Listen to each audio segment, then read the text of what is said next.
The story unfolds with the nostalgic tune of "Those Were the Days" echoing through the setting, instantly establishing a tone of longing for a past that felt simpler, more orderly, and more comprehensible. Archie and Edith Bunker prepare in a small motel room for the funeral of cousin Liz, and their interaction reveals generational humor, conservative discomfort, and the looming anxiety of mortality. Archie complains about motels, suspicious desk clerks, and adult films advertised for guests. Edith, ever curious and polite, tries to understand why the clerk asked about the room's usage, but Archie suggests she looks guilty. Every line between them becomes a comedic misunderstanding, highlighting the difference between innocence and cynicism. Archie finds amusement in the cheap motel view consisting of parked Pintos and Toyotas, contrasting with Edith's earnestness about fixing her makeup. When she fears an open casket, Archie counters with rational bluntness, reminding her that death is natural, even if uncomfortable. Edith confesses she wanted to tell him he's wonderful before it's too late, and Archie deflects with pragmatic indifference, reminding her to clean the tie instead. Their dynamic shows love buried beneath sarcasm. At the funeral gathering, Archie tries to assess what valuables might be inherited. Edith mourns sincerely while Archie fixates on material possibilities like a silver tea set. Veronica, the close friend and roommate of Liz hosts, mourners in a modest but warm apartment. Archie is bluntly inappropriate, asking about funeral costs and insurance payouts, hoping to maximize Edith's potential inheritance. Edith admires the antique silver tea set, reciting the long lineage of its passage through generations, symbolizing family history. Archie dismisses sentiment and calculates resale value. Veronica excuses herself and moments later confesses privately to Edith a truth she had kept for decades. She and Liz shared a romantic partnership like a marriage. They lived together through 25 loving years, constrained by societal judgment and professional risks that would have cost them their teaching careers. Edith, initially confused, gradually grasps the implication and feels sorrow that love had to hide. She respects the depth of their bond and decides Veronica deserves the tea set more than she does seeing her as true next of kin in spirit. Archie, upon hearing fragments of this revelation, reacts with shock, prejudice, denial, and embarrassment. He rethinks the memory of kissing Liz once and misinterprets it as rejection rooted in orientation rather than disinterest. He argues loudly, showing the generational fear and ignorance of homosexuality. Edith defends compassion, insisting love is love regardless of gender, and that Liz and Veronica harm nobody. Ultimately, Archie yields, begrudgingly refusing to take Veronica to court or risk her losing her teaching job.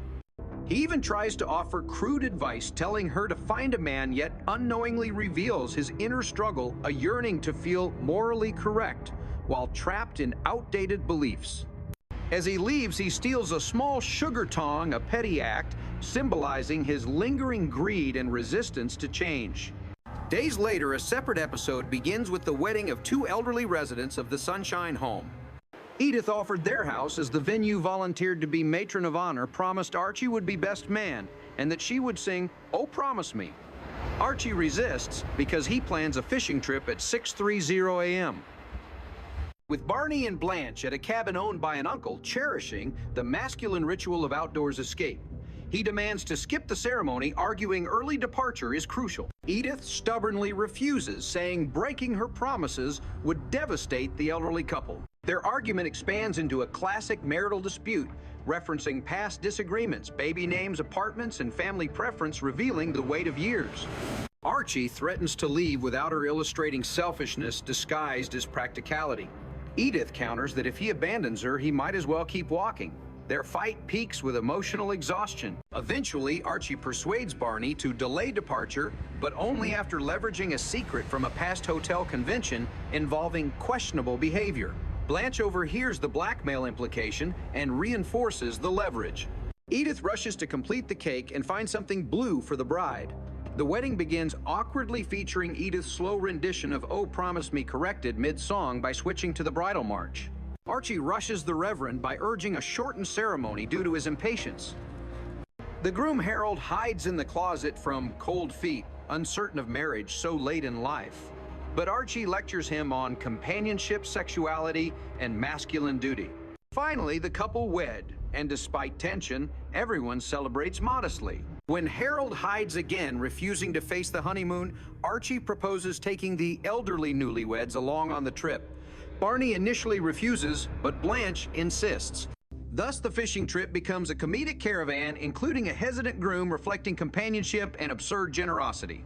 Soon after, Archie appears dressed like a flashy barkeeper preparing for the grand opening of his new saloon called Archie's Place. He calls in sick to his factory job, lying about bad fish. Despite Edith's fear, he will be fired.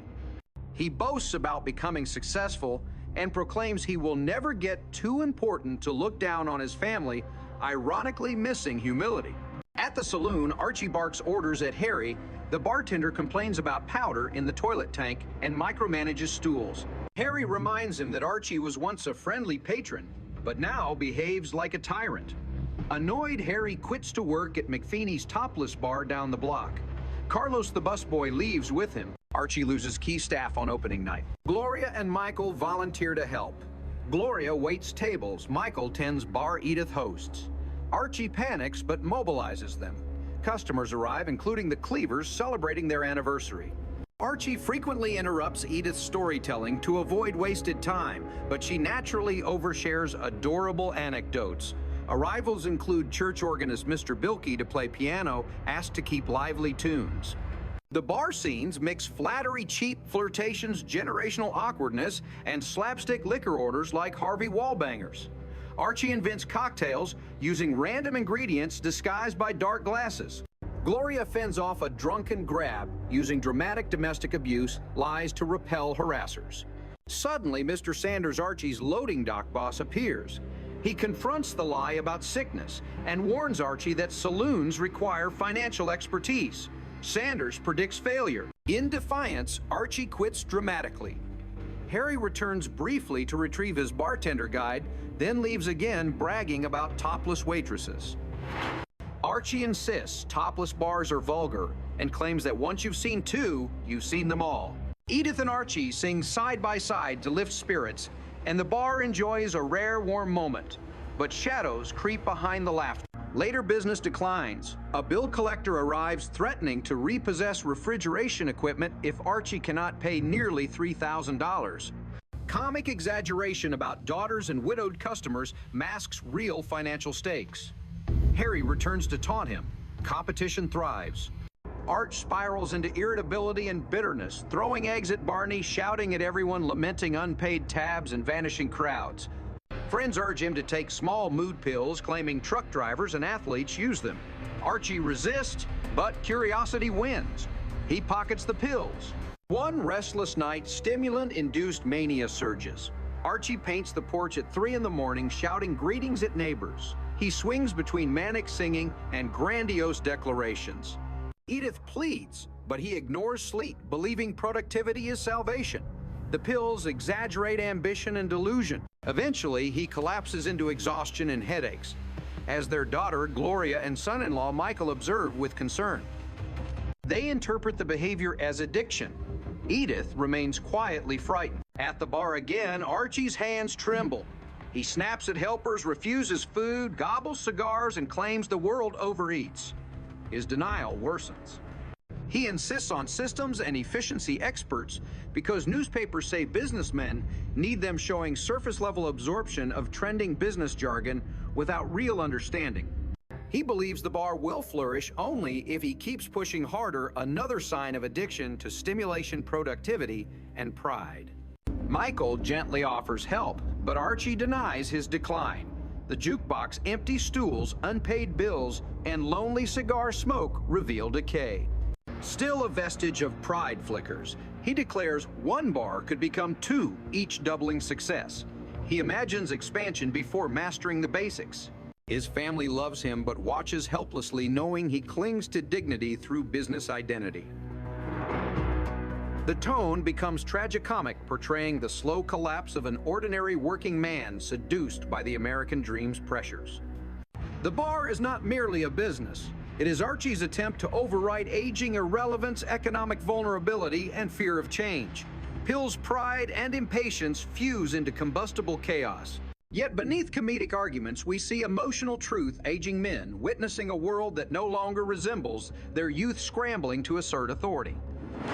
Through funerals, weddings, and business ventures, the narrative threads echo the same theme: relationships shifting against rigid conventions, forced vulnerability, and the challenge of accepting others' truths. Veronica and Liz's hidden partnership contrasts Archie's loud heteronormative marriage. Elderly lovers defy assumptions about romance.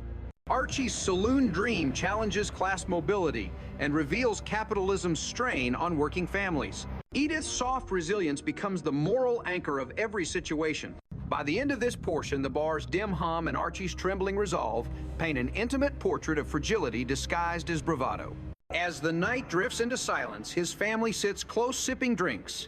They didn't want anchoring him with presence because they cannot anchor him with words. Archie promises he will figure things out, but fear flickers behind his forced grin. Even as the jukebox plays, the room feels like a crossroads. As Archie continues to spiral under pressure, the environment of the bar becomes a mirror of his internal chaos. His reliance on stimulant pills intensifies. He insists he can quit anytime, a denial familiar to anyone slipping into dependency. The loud, restless pacing around the room, the abrupt changes of subject, and the manic belief that painting porches at impossible hours somehow symbolizes productivity all signal that he no longer controls his impulses. When he yells greetings at startled neighbors under moonlight, what should be comedic becomes unsettling. Edith's attempts to bring him inside reveal fear. She is powerless to slow him. Sleep deprivation blends delusion with misplaced ambition, and the once charming stubbornness now feels dangerous. His family observes, quietly uncertain whether intervention will ignite his temper. The story transitions into a scene of breakfast the next morning where Archie refuses food. Edith, as always, mothers him with patience, insisting hotcakes and sausage are ready. He insists he doesn't need food, preferring cigars, claiming falsely that the world eats too much. Ignoring nourishment is symbolic. The fundamental support systems he once relied on, job, family, meals routine, now seem beneath him. He wolfs down a few bites to appease Edith, then rushes to his saloon, frantic and sweaty. The stimulant pills masked as productivity boosters have become emotional crutches. In a moment of comedic honesty, Mike tells Gloria that the waiter at schoolyards also uses such pills, hinting at the normalization of addiction in modern society. This adds commentary. The pressures of success create chemical shortcuts. At the saloon, customers remain sparse. The emptiness of the bar echoes Archie's growing isolation. The bar itself is his identity now. Losing business feels like personal failure. He forces friendliness at inappropriate times, greeting a newcomer with exaggerated enthusiasm that startles them. His eyes dart for signs of approval. When a bill collector returns, threatening to repossess the refrigeration unit, the stakes become undeniable. Archie pleads that he mortgaged his house to buy this place. The collector unemotional lists payment instructions. Archie, desperate, tries humor, inventing stories about widows nibbling his fingers. But the man leaves, promising to return Wednesday with removal orders. The clock on the wall ticks louder in Archie's head. Harry returns, occasionally more confident now that he works somewhere with action. He mentions topless waitresses and brags about crowd sizes. He taunts Archie by claiming to attract Archie's old customers across the street. Archie tries to act superior, saying topless bars are unclassy, claiming once you have seen two breasts, you've seen them all, but his envy is palpable. He points, fingers, tells Harry he could rub liver on his behind, and not even cats would follow, revealing childish spite. The rivalry is comedic, but also tragic. Archie can barely maintain staff or customers, yet pride prevents him from asking for help. As the day grows later, Archie becomes more agitated. He throws eggs at friends like Barney, who merely tried to use the restroom. The egg splatter is not just slapstick, it is symbolic frustration splashed against anything that trespasses his fear. Each broken egg is a cracked fragment of self-esteem. Barney is bewildered. He reminds Archie of drinking culture camaraderie, old laughs, but Archie blames everyone else for his failure. Pills accelerate his irritability, creating up and down swings reminiscent of mania. Later that night, Archie collapses emotionally in his empty bar. Gloria and Mike bring Pepsi and news of Joey, hoping to lighten the mood. Archie, however, hears disappointment in their eyes. He talks about systems and efficiency experts referencing magazines and newspaper articles about modern business strategies, but his understanding is superficial. These are buzzwords clumsily clung to by someone drowning. Still discussing systems gives him the illusion of control. Edith sits quietly beside him. He confesses indirectly through sarcasm and scattered logic that he feels the world has changed too fast. Men like him once found dignity in labor. Now business models, trends, bartending guides, and new entertainment like topless acts make him feel obsolete. He becomes nostalgic for a time when hard work alone was enough. But nostalgia doesn't pay bills, and the silence between jukebox songs reminds him of looming collapse. In the following scene, after another sleepless episode, he returns home exhausted. Edith begs him to sleep, and he agrees only after a prolonged argument. As he heads upstairs, he stops again, obsessively insisting he must finish painting the porch, a comically tragic metaphor. He paints surfaces instead of addressing the foundation. He slaps paint, chaotically waking neighbors across the block. They peek out windows angrily while he sings "Open the Door." Cheese-like mania smears across his behavior, and he urges Edith to dance. She refuses gently, saying she's too tired. He threatens gently in jest. If she won't dance, he'll make her, but the subtle threat hides desperation. Then he claims she wants to go to bed for impure reasons, teasing her awkwardly narrating fantasies loudly to the neighborhood. Edith blushes with humiliation. Neighbor windows slam. Barney joins outside, reminding him about the hour, but Archie insists Barney is singing the wrong key. Nothing around Archie matches his internal tempo. Even time feels offbeat. Eventually, Edith grabs him and pulls him inside to stop the spectacle. Morning arrives. The family strategizes quietly about how to approach Archie. They discuss hallucinations, chemical dependency, denial, and fear. They worry that confronting him will cause aggression. Meanwhile, Archie rushes back to the saloon without breakfast cigars lining his pockets. At the bar again, a moment of loneliness finally softens him. A frail voice from within admits, "I can't even race a lousy rub a boom." He begins singing Irish tunes to distract from panic. His hands twitch. When the bill collector returns one more time, Archie throws jokes, claims he read the tale of a fullback finishing games with busted knees, tries to reframe stimulant abuse as professional toughness. The collector hears but is unmoved. He cares only about money owed. In the brief reprieve afterward, a gleam of vulnerability shows. Archie sits on a bar stool, peers into an empty glass, and says quietly that maybe one bar could become two. Then he whispers a rhetorical question, why not dream? But dreams require foundation, and his has cracks. He refuses to see. He feels economic vulnerability like a weight on his ribs. Edith and Gloria stop by again, and the bar feels momentarily alive as they stand near him. Human warmth breathes hope. Edith suggests he needs rest. Gloria advises sober reflection. But Archie dismisses both, gently insisting he is fine, just tired. He cites, pride men cannot show weakness, especially fathers. Instead of vulnerability, he chooses denial singing lines from Side by Side about traveling together through unknown futures. The family joins reluctantly. They smile, but worry flickers behind their eyes. Perhaps they feel that love alone cannot correct dangerous momentum. Archie may need consequences, not comfort. Later alone again, he faces silence. A bar without laughter smells of spilled drinks and regret. He pressures himself harder, pacing in circles. He decides he must call someone a mysterious efficiency expert, believing a system will solve everything. Yet as he reaches for the phone, his hand trembles violently. His vision blurs. For a moment, he considers taking more pills, fingers hovering, but he resists barely. The restlessness inside refuses to quiet. He shouts at empty chairs that the place will be packed soon. His voice echoes. The emptiness answers truthfully. A brief comedic scene erupts when Barney returns just to use the restroom again. When he jokes that McFeeney's beer is too strong, Archie snaps throwing eggs again. But this time, the yolk lands on Archie himself, dripping down his clothing. Barney leaves confused, sad for his friend. Archie sighs. He feels defeated.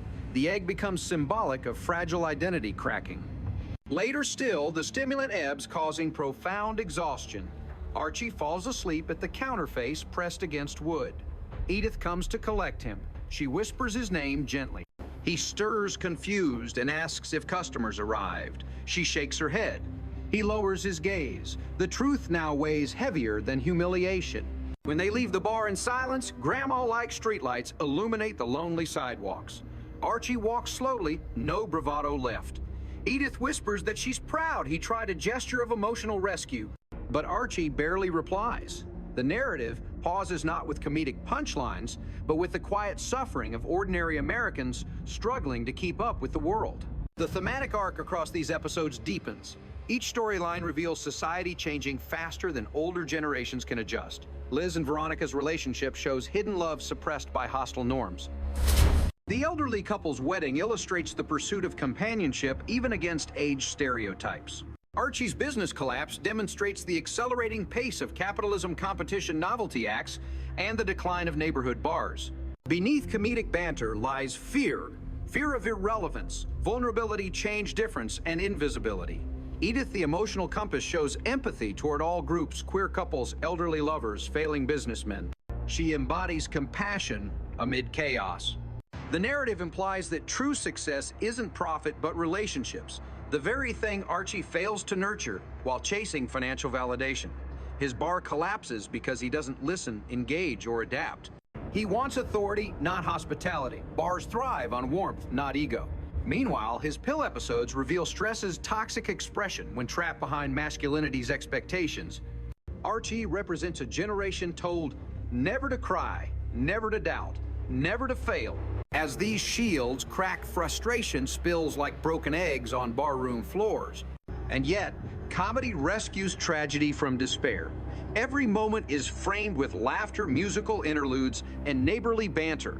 The narrative suggests that community can absorb and soften personal failure.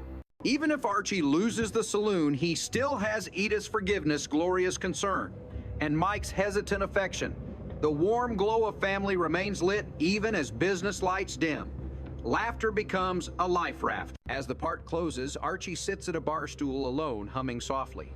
The jukebox clicks to silence. He stares at a glass half full or half empty. The audience senses that consequences are approaching, and Archie will soon confront truth not through sermons, but through experience. He whispers almost to himself, one bar could be two. But the echo answers first, one bar must survive.